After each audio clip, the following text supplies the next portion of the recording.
என்னாச்சுக்கா இப்படி உட்காந்துட்டீங்க? உடம்பு சரியில்லையா? பாவம். என்ன பண்ண? இந்த வார்த்தையெல்லாம் மட்டும் தாங்க சொல்லுவாங்க. யாரும் மனசளவில் உங்களை யாரும் சொல்ல மாட்டாங்க. வாயளவில் தான் பாவம்னு சொல்லுவாங்க. இந்த மனசுக்குள்ள ஒரு நேரத்தில் 5 வட்டி 10 வட்டி வேங்கினீங்க.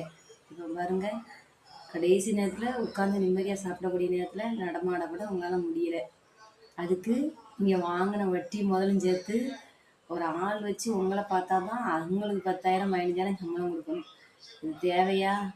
இப்படி வட்டி கொடுக்கணுமா? அநியாயமாக யார்ட்டையும் வாங்கணுமா? இப்படி நோய் நொடி வந்து படுக்கணுமா? உண்மையாக சொல்லுதேன். என்னென்னா, நீங்கள் இருக்கிற காலம் வரைக்கும் உங்களால் முடிஞ்சா நீங்கள் உழைங்க அவங்க காசு பணத்தை வந்து பேங்கில் போட்டு வச்சுருந்தா அதுக்கு கூடிய வட்டி கிடைக்கும். அநியாயமாக ஏழை எளியோருக்கு காசை கொடுத்துட்டு 5 வட்டி 10 வட்டின்னு அதட்டி உருட்டி தயவு செய்து வாங்காதீங்க. அந்த பணம் வந்து என்றைக்குமே நமக்கு நிரந்தரமாக நிலைக்காது. என்றைக்குமே அது வந்து நல்ல பணமாக வராது.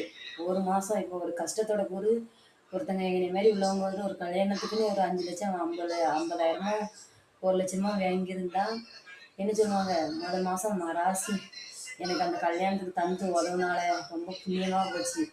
இது ஃபைனான்ஸ்காரங்க 1008 இது வச்சு எடுக்காங்க. நிறைய ஃபைனான்ஸ் இருக்குது, பேர சொல்ல விரும்பலை. அந்த ஃபைனான்ஸ் இப்போ 5 லட்சம் எடுத்தால் நீ 7,50,000 கட்டணும், 3 லட்சம் எடுத்தால் நீ 4,00,000 ரூபா கட்டணும். அதெல்லாம் யாரும் சொல்ல மாட்டாங்க. இந்த ஊர் நாட்டில் எடுத்தாங்க தான் சொல்லுவாங்க. தயவுசெய்து எடுக்காதீங்க. உங்களால் முடிஞ்சால் 5 10 கொடுத்து உதவுங்க, இல்லைன்னா இல்லைன்னு சொல்லிட்டு கூட இருந்துருங்க.